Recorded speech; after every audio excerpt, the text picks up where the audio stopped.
Hi everybody, welcome back. Glad you could tune in again. Okay, let's take a look at the Gospel of Mark. You remember when we spoke about the Gospel of Matthew, I highlighted that we all know the narratives of the Gospels, and the danger is not that we don't know what's going to happen, but that we know it too well, and we need to be ready to hear the surprises that each individual Gospel has for us. But also, what we tend to do is we blur together the stories that Matthew, Mark, Luke and John tell about the life of Jesus into one kind of bland biography of Jesus, and we fail to recognise the distinctive characteristics of each of the four Gospels. So I highlighted that Matthew has this distinct five-part structure with 5 discourses separated by other narrative material. Mark has a very different structure, and to help you get into Mark, it's helpful to identify what the structure is. Roughly speaking, Mark can be broken down into 3 major blocks of material. First, from chapter 1 to chapter 8, or halfway through chapter 8, you have a series of miraculous signs and other sections of teaching and conversations, all of which contribute to demonstrating that Jesus is the promised Christ, the King, the Messiah. And that section concludes with the famous conversation between Jesus and his disciples when he says, "So who do people say that I am?" And they said, "Well, you know, some people say you're John the Baptist, and some say that you're Elijah, and some say you're one of the prophets." And Jesus said, "Well, what about you? Who do you say I am?" And Peter comes to the dramatic realization, on the basis of all the sorts of things that have been narrated so far in Mark's Gospel, that you are the Christ. That is, he is the one who God has sent to anoint as his king, his prophet, his priest, to redeem the world. So section 1, if you like, climaxes with Peter's confession of Christ. That then leads straight into the start of the second section, in which Mark sets out to demonstrate what kind of Christ this Jesus is going to be. What kind of king is he going to be? What kind of rule is he going to exercise? How is he going to rule over his people? Chapter 8, verse 31.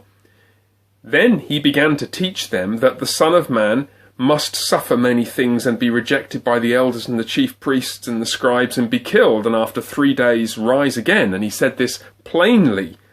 And Peter took him aside and began to rebuke him. We now have a new emphasis. It is not just that Jesus is the Christ, chapters 1 to 8. It is that he is a Christ who will suffer and be killed, and 3 days later rise from the dead. That's how he's going to exercise his rule. And 3 times you have this, the Christ must suffer saying in Mark 8, 9 and 10.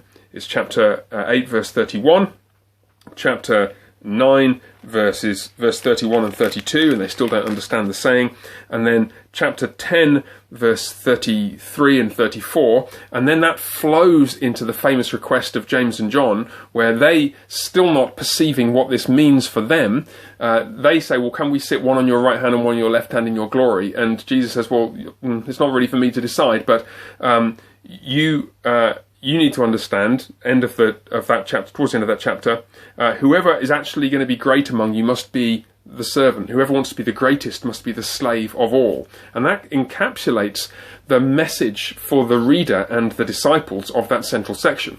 If Jesus is the suffering Christ, as he says he is 3 times in this section, what that means is that his disciples must suffer with him too. Fits with chapter 8, doesn't it? He then began to teach that the Son of Man must suffer many things. And then after Peter objects, he says, "Anyone who would come after me must take up his cross and follow me." So you have this emphasis in chapters 8, 9 and 10 that the disciples must take up their cross and suffer with Jesus. And what that will mean, right in the climactic saying of chapter 10 verse 45, for Jesus, even the Son of Man did not come to be served, but to serve and to give his life as a ransom for many. The suffering of Jesus will climax with Jesus giving himself as a ransom to redeem his people from their sins. So that brings the second section almost to a conclusion. Probably the healing of blind Bartimaeus is supposed to exemplify the right response of a disciple at this point in the narrative, when after he's healed, immediately he recovered his sight and followed Jesus along the way. That's what you're supposed to do, follow Jesus along the way. And of course, followers of the way was one of the very earliest titles for the Christian movement, the Christian church, that they were given by the surrounding world. So, chapters 1 to 8, Jesus is the Christ. Chapters 8 through 10, the Christ must suffer.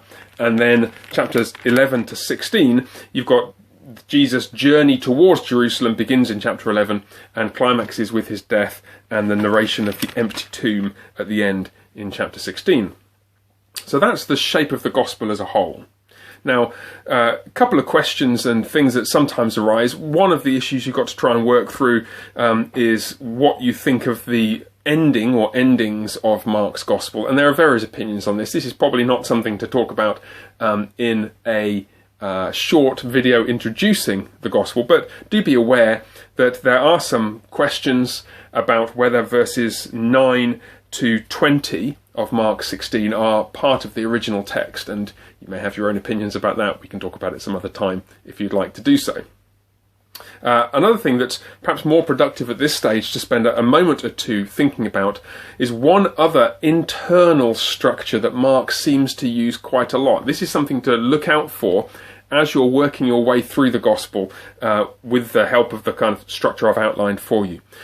Mark likes to sandwich parts of an episode in between the two halves of another episode that happen during the ministry of Jesus. Some scholars have even called these Markan sandwiches. Basically, Jesus starts off doing one thing or talking about one thing, then the narrative is interrupted, another subject is raised, and then he goes back to the first subject again. This happens 5, 6, 8, 9 times in the gospel. People disagree about how many, but it certainly happens a number of different times. And it seems that what Mark is doing here is he's deliberately juxtaposing incidents that happened in that order, or perhaps at other times, but Mark is deliberately juxtaposing them in order to cast light on the significance of both incidents. Let me give you a couple of examples just to concretize that, make it a bit more clear for you. There's an example in chapter 5 when, beginning verse 21, Jesus crosses over the boat to the other side, and one of the rulers of the synagogue, Jairus, comes and throws himself down at Jesus' feet and says, "My little daughter is dying. She's right at the point of death. Please come and heal her." And so Jesus goes with him, and then he's interrupted. You see, you switch from the journey to heal Jairus' daughter narrative, and he's interrupted by the woman who has an issue of blood, who comes up and touches him in the crowd. And Jesus notices this. He feels that power has gone out from him, and trembling and afraid, the woman comes out before him, eventually admits what she's done, and Jesus says, "Daughter, your faith has made you well. Go in peace and be healed of your disease." And then while he's still speaking, what happens is that we pick up the Jairus narrative again. But now, a terrible turn of events has happened. While Jesus has been delayed in coming, news comes from Jairus' house. "Your daughter is dead," verse 35. "Don't bother the teacher anymore, Jairus. She's died." And so the question is, what's going to happen next? And of course, we know what happens next, so we lose the sense of surprise. But think about how shocking and tense this moment would be. And then ask yourself the question, why has Mark included the narrative of the woman who touched him on his journey in the middle of this account of his journey to Jairus? It's partly to explain the delay, because that's just how it happened historically, of course. But also, it contains a very significant lesson for Jairus. What Jesus said to the woman is what Jairus needs to hear. What did he say to the woman? She came in fear and trembling. He said, "Your faith has made you well. Go in peace and be healed of your disease." If Jairus will embrace that attitude, then he need not fear even the death of his daughter. So what does Jesus say to Jairus? Overhearing the story that they said, Jesus said to the ruler of the synagogue, "Don't fear, just believe." Just embrace the attitude that the woman you've just seen embraced, and you'll experience, and your daughter will experience, the same kind of miraculous healing that she did. So that's one example. Just another example, just to give you a sense of how frequently these come and what to look out for. Jesus sends out the apostles in chapter 6, verse 7, and you've got a few verses about him sending them out. And then that narrative is interrupted by a narrative of the death of John the Baptist. You're thinking, what's that doing there? Especially because then in verse 30, we get back to the apostles returning narrative again. So you've got apostles sent out, death of John the Baptist, and then the apostles return. What's it doing there? Well, very plausibly, it's to highlight a connection between being sent out on mission in the name of Jesus, as the apostles were, and the martyrdom that John the prophet experienced. You're being sent out as a prophet in the name of the Lord? Well, let me tell you about what happened to the last and greatest of the prophets. Quite a striking lesson for not just for the disciples, but for the early readers of Mark's Gospel, many of whom would have experienced persecution themselves. You've got another example of something similar.